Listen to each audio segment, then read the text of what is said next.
Saudara, kita bicara mengenai Pantekosta. Nah, pada waktu Tuhan Yesus naik ke sorga, dia memberikan satu pesan yang sangat penting kepada murid-muridnya, yang tertulis dalam Kisah Rasul pasal 1 ayat 4. Saya membacakannya lagi kepada saudara. Pada suatu hari ketika ia makan bersama-sama dengan mereka, ia melarang mereka meninggalkan Yerusalem dan menyuruh mereka tinggal di situ menantikan janji Bapa yang demikian katanya, telah kamu dengar daripadaku, sebab Yohanes membaptis dengan air, tetapi tidak lama lagi kamu akan dibaptis dengan Roh Kudus. Tuhan Yesus sendiri mengatakannya sebelum dia naik ke sorga, yaitu sewaktu dia masih melayani di bumi ini. Tuhan Yesus beberapa kali bicara mengenai Roh Kudus akan datang, Roh Kudus akan memenuhkan kamu, Roh Kudus akan memimpinkan kamu, dan seterusnya. Nah, di sini sekali lagi dia mengatakan sebelum dia naik ke sorga, perkataan yang terakhir, sebab Yohanes membaptis dengan air, tetapi tidak lama lagi kamu akan dibaptis dengan Roh Kudus. Kamu akan ditenggelamkan dalam Roh Kudus, dan hidupmu akan berubah, seperti dikatakan dalam ayat 8. Tetapi kamu akan menerima kuasa. Kamu akan menerima kuasa. Saudara akan menerima kuasa. Saya akan menerima kuasa. Roh Kudus itu kuasa. Amin, saudara. Ya, kita menerima kuasa. Jadi kalau kita dibaptis dengan Roh Kudus, kita menerima kuasa. Dan kamu akan menjadi saksiku di Yerusalem dan seluruh Judea dan Samaria dan sampai ke ujung bumi. Oleh sebab itu setiap kali saudara melayani, saudaraku, melayanilah dengan kuasa Roh Kudus. Jangan melayani dengan kekuatan sendiri, akal sendiri, cara sendiri, saudaraku, cara-cara manusiawi, saudaraku, mengambil hati manusia, saudaraku. Tuhan telah berikan Roh Kudus, saudaraku. Biarlah Roh Kudus memakai saudara. Firman Tuhan berkata, kamu akan beroleh kuasa. Apa yang sangat dibutuhkan dalam pekerjaan Tuhan? Kuasa. Kuasa. Firman Tuhan berkata, huruf itu mematikan, tetapi Roh Kudus menghidupkan.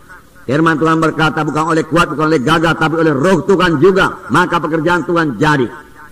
Ini dikatakan ayat 14. Saya membacakan pada saudara Kisah Rasul pasal 1 ayat 14. Mereka semua bertekun dengan sehati dalam doa bersama-sama dengan beberapa perempuan serta Maria ibu Yesus dan dengan saudara-saudara Yesus. Dia disebut namanya, tapi dikatakan semua bertekun dengan sehati. Ini perlu, saudaraku, sehati. Sidang Tuhan perlu bersehati. Doa yang bersehati, saudaraku, besar kuasanya. Doa yang bersehati menurunkan kuasa Tuhan. Bertekun artinya tidak mudah menyerah. Terus bertekun, walau ada halangan, walau ada gangguan, walau ada gelombang, dia bertekun, dia maju terus, di atas gelombang tersebut. Bersama-sama beberapa perempuan. Nah, saudara yang kasih nama Yesus. Dan kalau saudara baca Kisah 2, mulai dicurahkan Roh Kudus kepada 120 orang. Saudara, pada perjanjian lama tidak begitu banyak yang dibaptis dengan Roh Kudus. Hanyalah, saudaraku, raja-raja, nabi-nabi, saudaraku, dan imam-imam. Dan saudaraku, setelah mereka diurapi dengan Roh Kudus, saudaraku, setelah mereka diurapi dengan Roh Kudus, mereka sanggup menyampaikan panggilan Tuhan dalam hidup mereka. Dia sebagai raja, saudaraku, Raja Daud diurapi, lalu Daud sanggup, saudaraku, melayani. Urapan itu, saudaraku, menyanggupkan mereka. Urapan itu mengubahkan mereka. Diurapi dengan minyak pada waktu, tapi sekarang diurapi dengan Roh Kudus. Memberikan mereka pengertian baru setelah mereka diurapi dengan Roh Kudus. Kuasa Tuhan bekerja dalam pelayanan mereka, saudaraku, setelah mereka diurapi dengan minyak itu, diurapi dengan Roh Kudus, saudaraku. Nah, saudara, Musa sangat menginginkan supaya semua bangsa Israel, saudaraku, dipenuhkan dengan Roh Kudus. Tapi keinginan Musa ini tidak kesampaian, belum waktunya. Musa sudah merasakan bagaimana jamaah Roh Kudus dalam hidupnya. Musa sudah merasakan bagaimana Roh Kudus mengubahkan hidupnya. Musa mengalami banyak mujizat Tuhan, saudaraku, sebagai akibat daripada melayani dipimpin oleh Roh Kudus. Tanda tanda mujizat berlaku. Ya, dia kepingin supaya seluruh bangsa Israel menerima berkat yang sama. Kalau semua bangsa ini nabi adanya, dia katakan. Nabi pada waktu menerima Roh Kudus, dia rindu semua bangsa Israel dipenuhkan dengan Roh Kudus. Tapi belum waktunya. Sekaranglah waktunya, amin, saudara. Sekarang semua kita bisa penuh dengan Roh Kudus, amin. Haleluya, haleluya. Ya. Nah, bagi kamulah perjanjian itu, bagi anak-anakmu, bagi kamu yang jauh-jauh, seberapa banyak yang dipanggil oleh Tuhan Allah kita. Bagi kita lah perjanjian, saudara. Dipenuhkan dengan Roh Kudus. Dalam hidup kita bekerja karuniakannya Roh Kudus, saudara. Ada kepada Musa masih diberikan Tuhan 70 orang di luar Musa. Apa gunanya? Karena Musa sendiri tidak sanggup memimpin bangsa itu. Tanpa Roh Kudus tidak ada satu orang pun yang sanggup memimpin bangsa Israel, saudara. Supaya mereka sanggup memimpin. Karena Musa telah memilih 70 tua-tua sidang, saudaraku. Tua-tua daripada bangsa itu, saudara. 70 orang ini bisa memimpin, mereka harus dipenuhkan dengan Roh Kudus. Tanpa dipenuhkan dengan Roh Kudus mereka tidak sanggup. Mari kita buka Bilangan pasal 11. Bilangan pasal 11 ayat 17. Maka aku akan turun dan berbicara dengan engkau di sana. Lalu sebahagian dari roh yang hinggap padamu itu akan kuambil dan kutaruh atas mereka. Maka mereka bersama-sama dengan engkau akan memikul tanggung jawab atas bangsa ini. Jadi tidak usah lagi engkau seorang diri memikulnya. Tanpa diberikan Roh Kudus mereka tidak bisa memikul tanggung jawab atas bangsa Israel. Mereka bahkan tidak mengerti memikul tanggung jawab itu, saudara. Mereka tidak mengerti.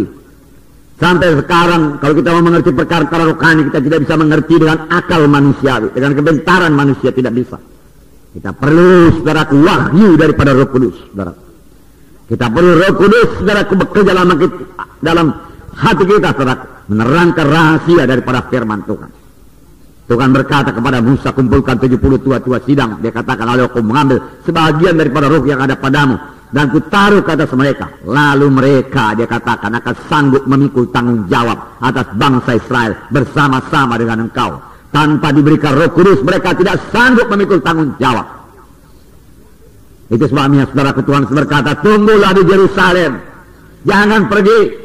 Kamu tidak akan sanggup menegakkan perintah agung kalau bukan dengan Roh Kudus. Tuhan berkata, tunggu sampai kamu lengkap dengan kuasa dari Maha Tinggi.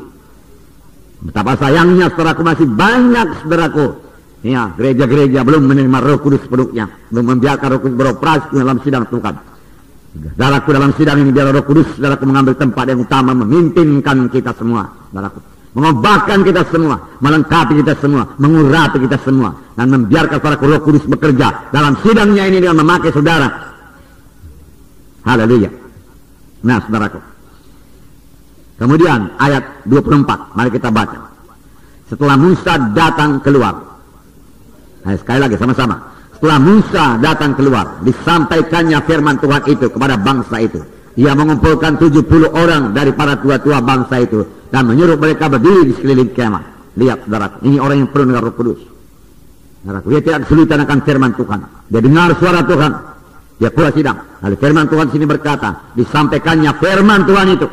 Mengapa dia bisa menyampaikan firman Tuhan? Dia sudah terima lebih dahulu firman Tuhan. Amin. Ya. Saudara mau melayani, terima dulu daripada Tuhan itu yang sampaikan kepada jiwa-jiwa. Amin. Ya. Nah, Roh Kudus yang bicara. Disampaikannya firman Tuhan. Dan karena disampaikannya apa yang dikatakan Tuhan, Tuhan meneguhkan firman-Nya, Tuhan menggenapkan firman-Nya. Nah, ini pelajaran bagi kita. Kalau ada hamba Tuhan tidak menyampaikan saudaraku firman yang seturut dengan kehendak Tuhan, maka Tuhan tidak akan meneguhkannya. Oleh sebab itu perlu persekutuan yang erat dengan Roh Kudus. Saudaraku, supaya kita dengar suara Tuhan. Musa mendengarkan suara Tuhan. Haleluya. Ayat 25. Mari kita baca. Lalu turunlah Tuhan dalam awan dan berbicara kepada Musa. Amin. Bicara kepada Musa lagi. Tuhan suka bicara sebenarnya, saudaraku. Dia mau menceritakan banyak perkara kepada kita. Tapi banyak anak-anak Tuhan tidak siap sedia.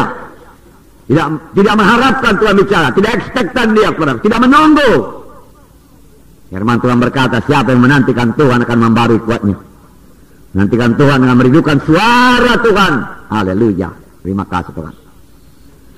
Kemudian diambilnya sebagian dari roh yang hinggap padanya dan ditaruhnya atas ke-70 tua-tua itu. Ketika roh itu hinggap pada mereka, kepenuhanlah mereka seperti nabi. Tetapi sudah itu tidak lagi. Kepenuhan seperti nabi, tetapi seterusnya tidak begitu limpah lagi. Dengan kata lain, pada waktu itu saudaraku, nabi selalu penuh dengan Roh Kudus. Nabi selalu menerima berita daripada Tuhan. Amin. Oleh sebab itu nabi pada zaman perjanjian lama dengan mudah berkata, dengarlah sabda Tuhan. Karena dia dengar dari Tuhan. Dari mana dia dengar? Dari Roh Kudus yang dikaruniakan Tuhan kepadanya.